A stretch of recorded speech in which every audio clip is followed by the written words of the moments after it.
Hello students, welcome to our channel let's discuss. और आज हम directorate of education GNCT of Delhi के worksheet number 38 को डिस्कस करने जा रहे हैं, जिसकी डेट है 38 सितंबर 2020। ये वर्कशीट है क्लास 9th के लिए, सब्जेक्ट है साइंस। तो चलिए स्टार्ट करते हैं। स्टूडेंट, सबसे पहले आप यहाँ अपना नेम मेंशन करेंगे, उसके बाद अपने क्लास टीचर का नेम मेंशन करेंगे। तो आज के वर्कशीट का जो टॉपिक है वो है force and laws of motion, chapter से फोर्स। ओके, जो टॉपिक है वो क्या है? फोर्स। तो यहाँ पे ज्ञान ने एज यूजल जिज्ञासा दीदी से क्वेश्चन किया है, I have observe that whenever I push or pull a toy it start moving, do we always need to apply force to make anything move. तो यहाँ पे जो ज्ञान है उन्होंने जिज्ञासा दीदी से पूछा है कि मैंने ऑब्जर्व किया है कि जब भी मैं अपने टॉय को पुश या पुल करता हूँ तो वो मूव करना स्टार्ट कर देता है। ठीक है, उसमें एक मोशन आ जाता है। Do we always need to apply force to make anything move. तो क्या हमें हमेशा क्या करना पड़ेगा? अप्लाई करना पड़ेगा फोर्स को किसी भी चीज़ को मूव कराने के लिए।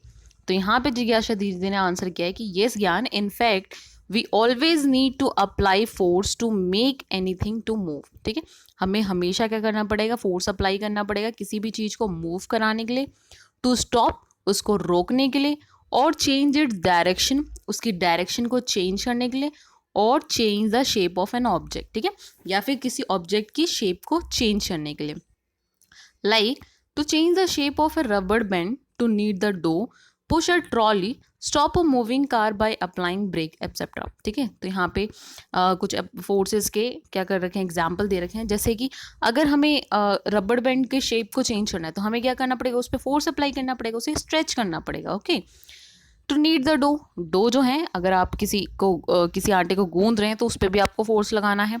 पुश अ ट्रॉली, एक ट्रॉली को क्या करना पड़ेगा? पुश करना पड़ेगा उसको मूव कराने के लिए। Stop a car by applying brake. ठीक है, इवन अगर कोई कार है वो मोशन में है, मूव कर रही है, तो उस पर भी फोर्स लगाना पड़ेगा आपको ताकि वो स्टॉप हो सके। Okay, but many times even on applying force the object does not move at all. ठीक है, बट बहुत बार आपने देखा होगा कि जब हम कहीं कोई फोर्स अप्लाई करते हैं, पुश या पुल करते हैं, तो ऑब्जेक्ट मूव नहीं करता। For example, if 2 person push a heavy table object from opposite sides, और 2 team pull the rope with equal force in a tug of war game. तो यहाँ पे आपको पिक्चर भी दे रखी है। यहाँ पे क्या है, दो जो पर्सन है वो क्या कर रहे हैं, अपोजिट साइड से क्या कर रहे हैं, एक ऑब्जेक्ट पे फोर्स लगा रहे हैं, उस पे क्या करते हैं, फोर्स अप्लाई कर रहे हैं। तो यहाँ पे इस केस में क्या है, ठीक है, इस केस में जो ऑब्जेक्ट है उसकी जो मूवमेंट होगी वो बिल्कुल भी मूव नहीं करेगा। ठीक है, सेम इस पिक्चर में भी क्या है, जो दो टीम है वो क्या कर रही है, अपोजिट साइड से क्या कर रही है, रॉप पे उसको खींच रही है, उस पर फोर्स लगा रही है। तो इस केस में भी क्या होगा, जो रॉप की जो मूवमेंट है, मूव है, वो नहीं करेगा। ठीक है, वो जीरो हो जाएगी। लेकिन बट यहाँ पे दो केसेस इंपॉर्टेंट है। पहला, जो यहाँ पे फोर्स लग रहा है वो क्या लग रहा है, अपोजिट डायरेक्शन में लग रहा है। ठीक है, यहाँ पे भी 2 person है जो अपोजिट डायरेक्शन में लगा रहे हैं, और यहाँ भी जो 2 टीम है वो अपोजिट डायरेक्शन में फोर्स लगा रही है। और इसके अलावा क्या चाहिए कि जो फोर्स लग रहे हैं दोनों साइड से वो क्या होने चाहिए, इक्वल होने चाहिए। ठीक है, उस केस में क्या होगा कि जो हमारा जो नेट फोर्स होगा वो क्या हो जाएगा, जीरो हो जाएगा। तो इस केस में जो टेबल है या कोई ऑब्जेक्ट है, या फिर इस केस में जो रॉब है, उसका जो फोर्स होगा, ठीक है, वो क्या हो जाएगा, जीरो हो जाएगा। मीन्स उस पर कोई भी मूवमेंट नहीं होगी। ओके, देयरफॉर द टेबल और rob does not move at all. ठीक है, तो इसलिए जो टेबल है या जो रॉब है वो क्या करेंगे, मूव नहीं करेंगे। When two forces equal in magnitude are applied on an object through push or pull from opposite direction and the resultant force on object is zero, such force is called balanced force. Okay, तो यहाँ पे आपको definition दी गई है balance force की, और जो आपने अभी पिक्चर से भी समझी भी है कि यहाँ पे क्या है कि जब फोर्स जो है, फोर्स इक्वल लग रहा है दोनों अपोजिट साइड से किसी भी ऑब्जेक्ट पे, तो जो रिजल्टेंट फोर्स है अगर वो क्या हो जा रहा है ऑब्जेक्ट पे, जीरो, तो उस फोर्स को हम क्या कहेंगे, बैलेंस फोर्स। तो इस केस में अगर मान लो यहाँ पे 100 N और 100 N है, ठीक है, दोनों इक्वल है और दोनों अपोजिट डायरेक्शन में, तो यहाँ पे जो नेट रिजल्टेंट फोर्स होगा वो क्या हो जाएगा, जीरो, और यहाँ पे वो ऑब्जेक्ट मूव नहीं करेगी। ओके, चलिए, द रॉप और table moves only when applied force of both person is getting unbalanced, ठीक है, अनबैलेंस्ड मतलब एक कम एक ज़्यादा हो, जैसे इस केस में इसी सेम पिक्चर में अब इस पर्सन ने क्या किया, 200 न्यूटन का फोर्स लगाया और इस पर्सन ने सेम 100 न्यूटन का फोर्स लगाया, तो इस केस में क्या होगा, जो ऑब्जेक्ट है वो इस डायरेक्शन में मूव करना स्टार्ट करेगा, ठीक है, मतलब यहाँ पे फोर्स क्या हो गया, अनबैलेंस्ड हो गया। ओके, तो यहाँ पे क्या लिखा गया है, तो रॉब और table moves only when applied force क्या होना चाहिए of both persons is getting unbalanced by applying force either in the same direction और when one of them applies more force than the other, ठीक है, या तो ये दोनों जो पर्सन है वो एक ही साइड से फोर्स लगाए तो वो ऑब्जेक्ट मूव करेगा, या फिर अगर वो अपोजिट डायरेक्शन में अगर फोर्स लगा भी रहे हैं तो क्या है, एक उनमें ज़्यादा फोर्स लगाए, ठीक है, such force is known as unbalanced force. Okay, तो इस टाइप के फोर्स को हम क्या कहते हैं, अनबैलेंस्ड कहते हैं, ठीक है, और मूवमेंट यहाँ पे पॉसिबल है, यहाँ ऑब्जेक्ट क्या होगा, मूव करेगा, ठीक है, और मूव किस डायरेक्शन में करेगा, जहाँ ज़्यादा फोर्स लगेगी उसके आगे डायरेक्शन में वो ऑब्जेक्ट मूव करेगा। ओके स्टूडेंट्स, तो यहाँ पे आज आपने क्या पढ़ा, balanced force and unbalanced force. चलिए इससे रिलेटेड कुछ पॉइंट्स हैं वो भी पढ़ लेते हैं। A force never acts alone, force always exist in pair, obviously बात है, फोर्स जो है वो पेयर में एग्जिस्ट करता है, ठीक है, this pair of force act in opposite direction, और बैलेंस्ड और अनबैलेंस्ड फोर्स के केस में क्या है, ये अपोजिट डायरेक्शन में काम कर रहा है। Whenever one of the force is greater than the other there is an motion, ठीक है, और अभी हमने अनबैलेंस्ड फोर्स के केस में देखा कि जब भी जो फोर्स है अगर ग्रेटर होता है, जो एक साइड है, ठीक है, उस साइड ज़्यादा होगा, ठीक है, तो वो क्या होगा, मोशन में हो जाएगा, वो ऑब्जेक्ट इसमें आ जाएगा, मोशन में आ जाएगा। Frictional force acts in the opposite direction of motion, तो यहाँ पे फ्रिक्शनल फोर्स क्या है, फ्रिक्शनल फोर्स जो होते हैं अगर आप किसी ऑब्जेक्ट को मूव कराते हैं तो जो ग्राउंड, मान लो एक बॉल है, ठीक है, या मान लो एक बॉक्स है जो आपने सरफेस पे उसे पुश कर रहे हो, तो जो ग्राउंड है वो एक क्या करता है, अपोजिट फोर्स लगाता है उस ऑब्जेक्ट को क्या करने के लिए, रोकने के लिए, रेजिस्ट करने के लिए, ठीक है, और ये जो फ्रिक्शनल फोर्स है वो एक टाइप का क्या है, कॉन्टैक्ट फोर्स होता है।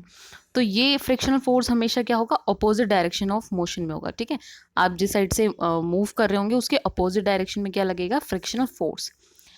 Next point is to move an object the applied force must be unbalance its frictional force, ठीक है, तो किसी भी ऑब्जेक्ट को मूव करने के लिए क्या होना चाहिए, जो फ्रिक्शनल फोर्स है वो क्या वो लगना चाहिए, मीन्स जो फोर्स है जो हम लगा रहे हैं वो अनबैलेंस्ड होना चाहिए। Okay, next, to accelerate the motion of an object an unbalanced force is required, ठीक है, तो यहाँ पे जो मोशन है उसमें एक्सेलरेशन, जो कोई भी ऑब्जेक्ट है वो मोशन में है, ठीक है, उसमें एक्सेलरेशन लाने के लिए भी क्या चाहिए, हमें अनबैलेंस्ड फोर्स चाहिए। N unbalanced force acting on object bring it in motion, again क्या चाहिए, एक अनबैलेंस्ड फोर्स, ठीक है, जो अभी हमने ऊपर पढ़ा, ठीक है, unbalanced force acting on an object bring it in motion, ठीक है, तो अनबैलेंस्ड फोर्स ही एक्ट करता है किसी भी ऑब्जेक्ट पे उसको मोशन में लाने के लिए, करेक्ट। चलिए अब इससे रिलेटेड कुछ क्वेश्चन है उसको देख लेते हैं। First question is what effect can be produced by force, give example, ठीक है, तो फोर्स क्या क्या इफेक्ट प्रोड्यूस करता है, तो सबसे पहले force can set a stationary object in motion, ठीक है, वो कोई भी रेस्ट में कोई ऑब्जेक्ट है तो उसको मोशन में लाता है, ठीक है, आइदर स्टॉप और चेंज द डायरेक्शन, ठीक है, या फिर कोई ऑब्जेक्ट है उसको स्टॉप करने के लिए, मोशन से स्टॉप में रेस्ट में लाने के लिए, ठीक है, चेंज द डायरेक्शन, ऑब्जेक्ट की डायरेक्शन को चेंज करने के लिए of moving object, and also change the shape of an object by applying force, ठीक है, और किसी भी ऑब्जेक्ट की जो शेप है उसको चेंज करने के लिए, ठीक है, उस पर हम जब अप्लाई फोर्स को अप्लाई करें तो उसकी जो शेप है वो क्या होगी, चेंज होगी। तो ये सारे इफेक्ट क्या कौन प्रोड्यूस करता है, फोर्स प्रोड्यूस करता है। For example moving the chair, chair को मूव कर रहे हो, ठीक है, वो रेस्ट से कहाँ जा रही है, मोशन में, तो ये भी आपका क्या हो गया, force. Stop the bus by applying brake, ठीक है, अब यहाँ पे कार मूव, जो बस है या कार है वो मूव कर रही है और उसे आपको स्टॉप करना है, तो क्या आप ब्रेक अप्लाई करोगे, और ब्रेक अप्लाई भी करना क्या है, एक फोर्स देना है। चलिए नेक्स्ट देख लेते हैं question number 2, what is the direction of frictional force, तो अभी आपने पढ़ा है frictional force acts opposite to the direction of motion, ठीक है, तो ये क्या करता है, अपोजिट में, अपोजिट जो मोशन की अपोजिट डायरेक्शन होती है उसमें एक्ट करता है, उसमें लगता है। Question 3 is it necessary to apply a force to make a body to move? Obviously बात है, सबसे पहले हमने ये पढ़ा था कि a force must be apply to make a body और ऑब्जेक्ट टू मूव। ठीक है, तो हमें हमेशा क्या करना पड़ता है, एक ऑब्जेक्ट या बॉडी को मूव कराने के लिए उस पर फोर्स अप्लाई करना ज़रूरी है। ठीक है, next question is a ball rolled down on the floor get and another on the carpet at the same time, which ball comes to rest first? give reason। तो यहाँ पे जो आपको क्वेश्चन दिया गया है उसमें बोला गया है कि एक बॉल जो है वो एक फ्लोर पे रोल कर रही है। ठीक है, एक इंक्लाइन फ्लोर है या उस पे रोल कर रही है, या एक हॉरिजेंटल फ्लोर है, सरफेस है, उस पे रोल कर रही है, और वही बॉल क्या है, एक बार कारपेट पे रोल कर रही है। ठीक है, कारपेट आप देखते हैं घर में जो कारपेट होता है उसका जो होता है वो थोड़ा रफ होता है।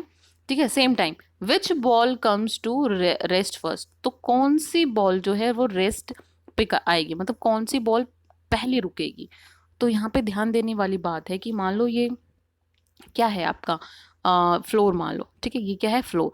यहाँ पे जो बॉल है, ठीक है, अब यहाँ पे क्या है, इस केस में जो फ्रिक्शन लगेगा वो क्या लगेगा, लेस लगेगा। ठीक है, अब लेस फ्रिक्शन है तो बॉल को क्या कर, बॉल की जो मूवमेंट होगी वो फास्टर होगी।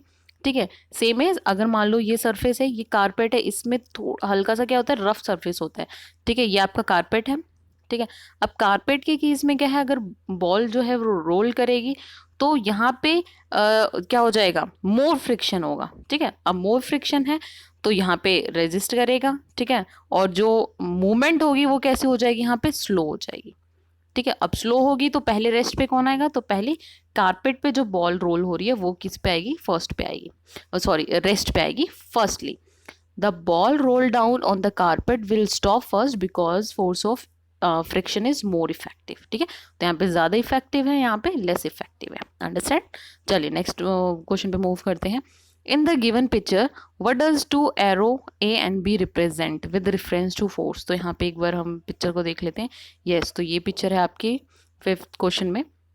तो यहाँ पे ए जो है वो क्या, एक्सर्टेड फोर्स को दिखा रहा है, जो फोर्स हम लगा रहे हैं, अप्लाई कर रहे हैं। ठीक है, पुशिंग फोर्स, एक्सर्टेड फोर्स। और जो बी है वो जो अपोजिट लग रहा है वो क्या है, आपका फ्रिक्शन फोर्स। ओके, जो फ्रिक्शनल फोर्स। तो ये हो गया आपका यहाँ पे worksheet finish. I hope video आपको अच्छी लगी हो, तो वीडियो को लाइक कीजिए, कमेंट कीजिए और चैनल को ज़रूर सब्सक्राइब कीजिए। Thank you so much, bye bye, take care.